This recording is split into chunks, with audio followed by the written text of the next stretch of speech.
Hi everyone. So welcome to the class. In the last lecture we discussed about text pre-processing and text representation. So we learned that what is pre-processing, why we require it. Basically you can understand it as nothing but cleaning of the data so that the machine can understand our data better, right? So we talked about several ways of doing it. For example, removing unnecessary white space, punctuation marks or hashtags, or even removing numbers. Okay, so things that are not important in that. So we talked about tokenization, so breaking the word into individual sentence to individual words. So all these are very important. So text pre-processing, one needs to be very clear, one needs to understand it very clearly, because that is the base. Once you understand that basics, then your analysis process will become much better and more refined. Okay. Then we talked about text representation, in which we said how the machine does text representation. So techniques we talked about are, like, for example, a bag of words, right? And then we talked about TF-IDF, and we also learned how the computer calculates, right, those values, so that it can understand the importance of those words. Okay. So today we will be talking about word embeddings. Now, what are word embeddings and why is it important, right? So word embeddings are advanced word representation techniques that capture semantic relationships, right? Now, some words will have relationships among themselves. For example, let's say forest and, let's say, wild animals, right? Jungle and, let's say, river and fish, okay? Or let's say tiger and, let's say, lion, okay? So when I am saying, these are some words which are very close, but suppose I say words like pizza and, let's say, English, or let's say pizza and, let's say, grass, or let's say pizza and box, it has, the difference is very huge, right? There is no relationship. So basically, word embedding helps to understand, capture those semantic relationships. It represents words as numeric vectors. Now, numerical vectors. Vectors are what? Vectors are something like, in science we have studied scalar and vector. So scalar means something that has only a magnitude and no direction, but vectors are those which have magnitude as well as direction, right? So it says that it represents words as numerical vectors in a multi-dimensional space. So for example, a plane has two dimensions, x and y. Now when you talk about three dimensions, for example, x, y and z, right, you can have more dimensions also. So for example, generally the computer talks about 300 to 400 dimensions when we talk about, learn about word embeddings, right? So thus, instead of just treating words as separate things, instead of treating those words as separate different things, word embeddings help computers understand that some words are related, right? As I said, like happy and joyful, trust and loyalty, okay, while others like tiger and apple are far apart, right? Only thing is that you can say, hardly there is any relationship, right? So this helps the computer understand language better. Okay. So imagine you have a big box of toys, right? So toys of Lego or something, right? So now some toys are similar. For example, cars and trucks are similar, but some are very different. For example, a teddy bear or a spaceship has very different relationship or no relationship, you can say. Car is very different to a teddy bear, or a gun, let's say a toy gun is very different to a spaceship. So now think of those words as toys. Now whatever toys you have in this, with you, think of them as words or words as toys, right? Now we want to organize them. So all these toys, we will now organize them so that similar words are kept close together or similar toys are kept close together, right? So nothing but this is like as you do, clustering in normally cluster analysis, same approach. So how do we do this? We give each word a special code, a number code, which is called a vector, right? Now words that mean similar will get a similar code or a code which is very close by, right? And therefore they will stay together. Now for example, you see here king and queen are close because they are both royal. Dog and cat are close because they are both pets.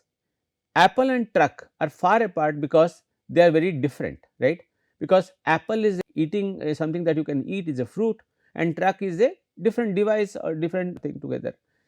So, the machine will understand through word embeddings, the machine understands what are the words which are close to each other. So, there exists a relationship, and that is how it understands. So, suppose you say you have to fill in a sentence or something, what is the closest word or what is the most possible word? Suppose in a Google search, when you are doing a Google search, you are saying, let us say, Indian hockey, automatically it will say Indian hockey players, or it will give you a choice of Indian hockey team or Indian hockey, let us say some trophies. Okay. So, these are the closest words, right. So, word embedding exactly does this, and that is why it is very helpful. So, how it works? Now, it converts words into vectors. First, it converts the words into vectors. So, instead of treating words as unique symbols, embeddings assign each word a dense, low dimensional numerical vector. So, let us see here.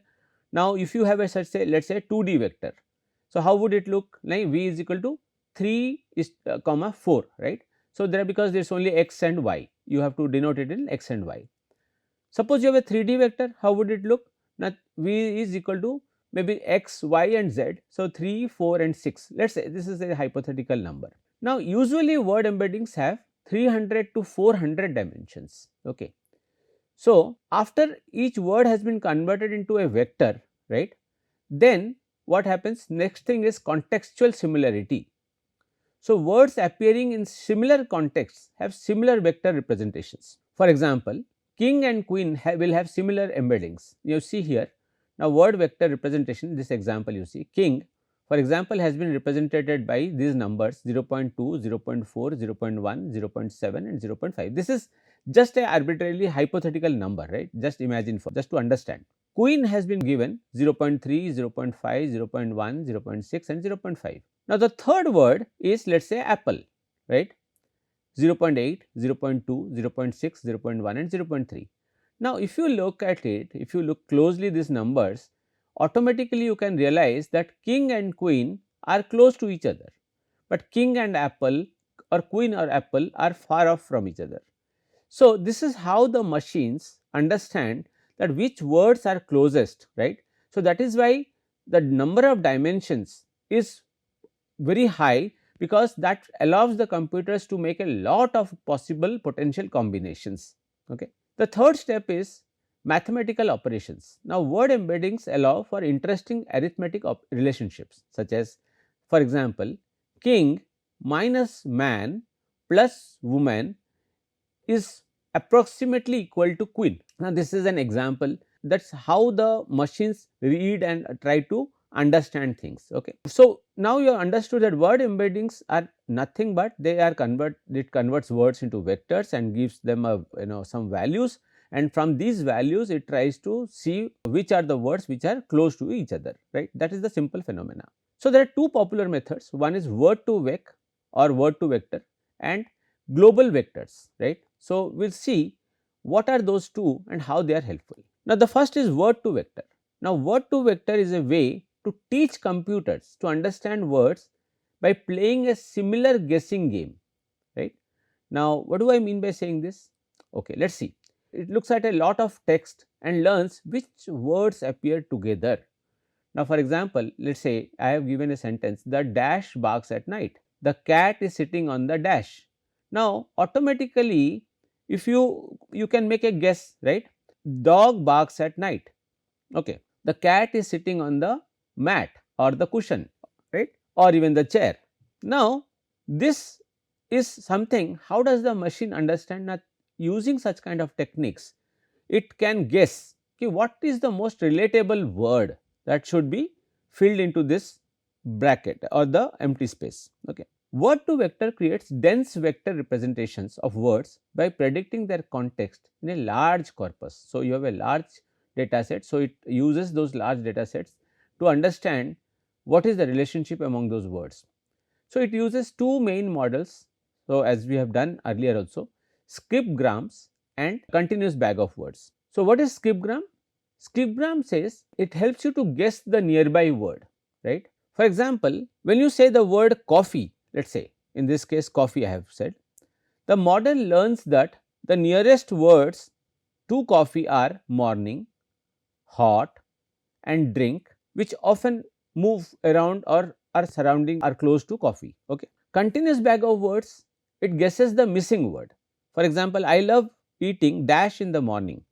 So you may think what is the first thing you would like to say. Maybe it is bread, it is cereal, or I love eating biscuits, or I love eating, let us say, something that may vary as per different cultures, but generally we would say bread or cereal, something like that, right. So example, semantic similarity. If you say king, for example, king, the word king minus man plus woman is equal to queen, right. So this demonstrates how word to vector captures relationship between words. So it helps us in understanding what are the nearest words, what are the missing words, by looking at lots of data, similar data, and finding out what are the related words for a particular one. Okay. Now, how word to vector in marketing has been used is an example.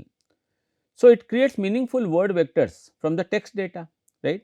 Suppose this is the input text. Social media campaigns drive customer engagement and increase brand awareness. So what does word to vector, what does it do? Now word to vector creates pairs, like for example social media campaigns, media, then social campaigns drive. Similarly for campaigns, media, drive and customer. Now the vector is trained and the model learns that words used in similar context should have similar vectors. It can be seen, for example, if you look at real time data or reviews and something, social and digital might appear similar contexts, right. Campaign and promotion often share context, right. So such kind of things are very helpful. Sometimes it is used in sentiment analysis. For example, some marketers do understand that certain with certain products or certain consumer services and all, certain words are associated which may be negative, which may be positive. So that helps them to understand what do people feel about their products, or sometimes certain features are most often talked about. For example, when you talk about a smartphone, maybe the camera quality, let us say the memory of the phone. So from there also, by understanding what are the most talked about words or most referred words, the computer can give you an insight to understand, help the business marketer to understand what are the key words associated with those words, or the main words, or for your, which are helpful for your marketing. And thus you can say, if computer people are talking about smartphone, they are also talking about the smartphone camera in that. So camera becomes a very important task. So in order to improve your product features, you may have to improve your camera first. Okay. So resulting vectors, similar marketing terms cluster together in vector space.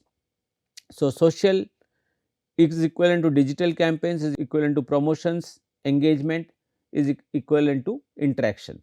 So this gives a very clear or better idea about what are the words which are close, or what are the words which people are referring the highest. Okay. The second method is, after word to vector, is global vectors.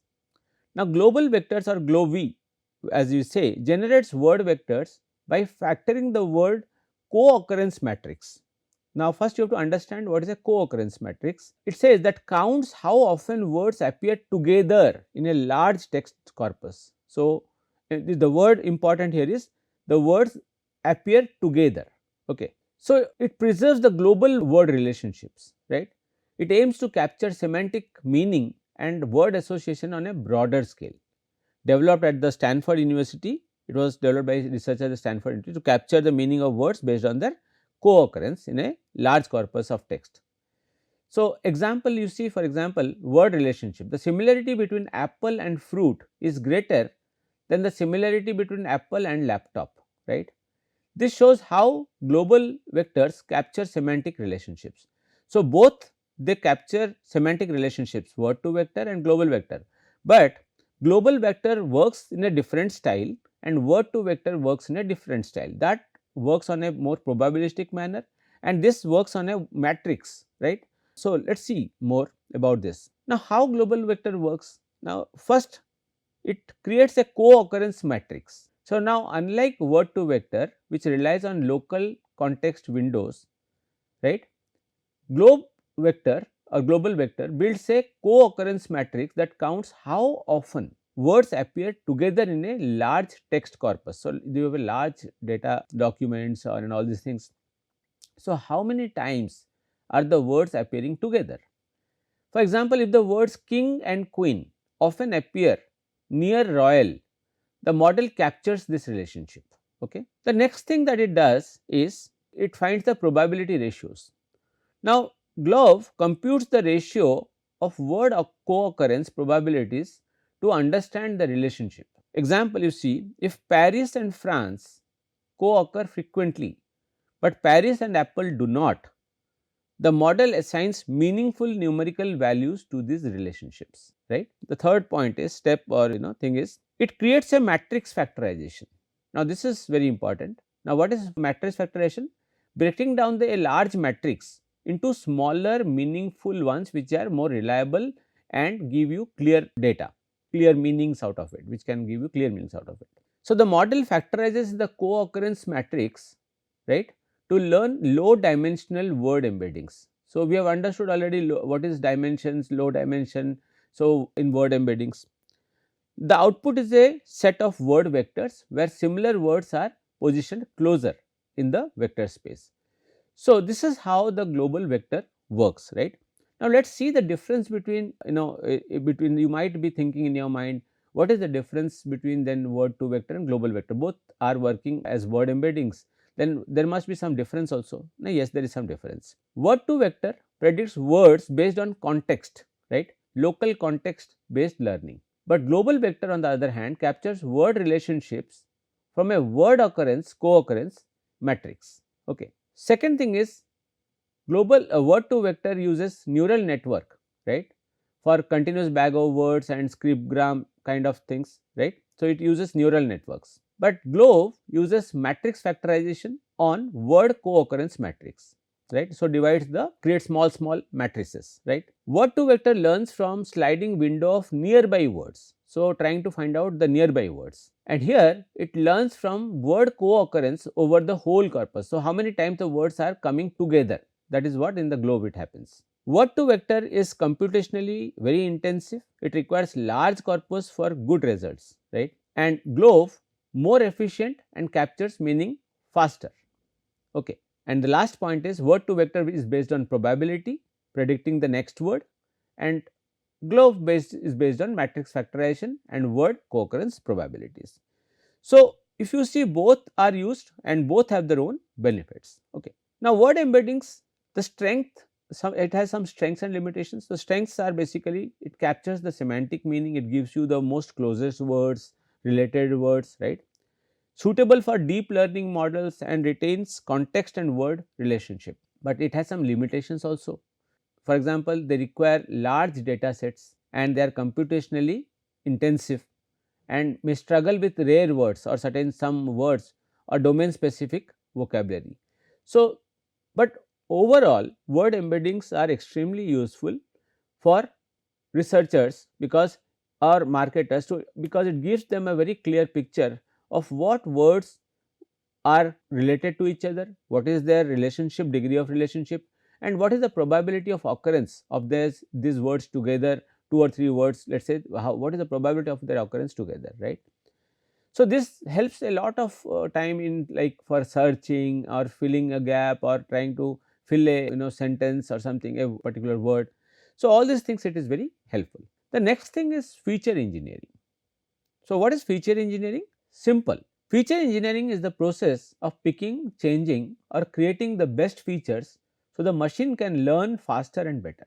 Okay. It involves creating additional features from raw text to improve the model performance, and it is a crucial step in enhancing the effectiveness of text analysis models. So, what does it basically do? So, it creates problem specific features, improves model performance and extracts meaningful patterns out of it. Let us say how it now works, what are the steps. So, when you talk about feature engineering, there are 4 steps basically. First is feature selection. So, you choose the right features. Okay. It is, you see, for example, there is a lot of vegetables in your house, right, and you want to make a curry. You do not use all, right, you will not use all. So, you will maybe select the few which you require for a particular kind of taste and preference. Second is feature transformation, converting data into a useful format. So, now if the data is as it is, then is of no value. So, we have to make it into a useful format. Third is feature creation, generating new features from the existing data. So, from the existing data, so you have those existing data, but now what do you want to make out of it? What new features you want to create out of it? And finally, extraction, right? So, reducing the complex data. So, this is an example. For example, predicting car prices based on available data is the problem. The problem is predicting car prices based on available data. Now, the raw data says now the car model, year, engine size, mileage, fuel type and price, right. So, when feature engineering is applied, what it does basically, it removes unnecessary features like the car model name. So, does car model name help in any way? Not necessarily, right, but engine, the size, these features are effective. Then it converts into, it makes feature transformation, right. So, converts fuel type, for example, petrol, diesel into 0 and 1. So, all these whatever features are required, they are converted into such kind of numbers, right. Then feature creation is done. So, computer car age is found out maybe from, by using variables like year. So, which year this car was brought or purchased, or from the mileage, how much mileage it is giving. So, using those kind of features, you can create, right, you can answer the problem that is in hand. So, predicting car prices based on your data, right. So, this is how feature engineering works. So, the techniques used in feature engineering are, for example, n-gram. I think we have talked about these things earlier also. So, in n-gram, what you do, capturing word sequences, right, example bigrams or trigrams, like for example, when you have n unigram, you have only one word, bigram 2 words, trigram 3 words. Suppose you go on to n grams, so that means any number of words. Then you find out sentiment scores using sentiment analysis tools, like for example, polarity, subjectivity, you find out the sentiment scores, right. You also use topic modeling, so extracting latent topics using algorithms like LDA, right. And then part of speech tags, highlighting nouns, verbs, etc. So, this is something, are the different features, right, with techniques in feature engineering. Now, let us see feature engineering with n-grams, right. Now, how n-gram features, n-gram feature engineering transforms basic text data into more meaningful features using a customer review example. Now, the pizza delivery was quick and the food was delicious. This is the statement, right. Now, if I do a unigram extraction, if you remember well, what happens? N is equal to 1. So, individual words we will take. So, here for example, the stop words have no meaning. So, we are removing them. Pizza, delivery, quick, food, delicious. The, was, and they are all removed, right. Suppose you do a bigram creation. So, N is equal to 2. So, now how does it look? Let us say pizza delivery was quick, food was delicious. So, why I am taking was here? Here we are not removing the stop words because they are giving us some context of time or something like that, right. So, it captures the basic phrases and relationships between the adjacent words. Okay. Now, you can also do a trigram analysis for n is equal to 3. So, 3 word sequence, the pizza delivery was, food was delicious. Now, this preserves more context and common expressions, right. So, other things, for example, sentiment, topic and all things, we will be doing it later, but just for your understanding. So, what is feature engineering and how feature engineering is also helpful, right, that is what we have discussed now. So, with this we will wind up today's lecture here. In the coming lecture, we will get into the process of understanding how data can be extracted, can be scrapped from several social media platforms and other sources, and how then we will see how you can analyze them and later on you make it useful for your research, right. So, with this today I will wind up this lecture and I will meet in the next lecture. Till then, take care. Thank you very much.